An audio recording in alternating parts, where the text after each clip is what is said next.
Hyi saatana, että on pahaa kaljaa. Oispa parempaa. Ootko sä kokeillut tomppalaageria? Jeesus! Mistä helvetistä tuo tuli? No terve, se on Nikanderin tomppalaagerilta päivää. Anteeksi, miksi sä olit meidän makasiinissa? Ei silloin mitään väliä, tulin tarjoamaan sulle tomppalaageria. Ai jaha, mitäs se on? Se on priimasta tavaraa, se on kotimaista raaka-aineista tehty ja perinteisillä menetelmillä. Mitähän siinä on? Ihan kunnon kotikaljaa. Vanhaan tyyliin. No nyt on kyllä perkele hyvää kaljaa. No niin. Haluatko sä sitä lisää?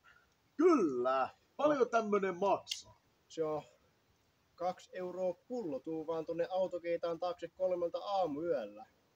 No perkele, minä tulen joka päivä sitten. No näin on.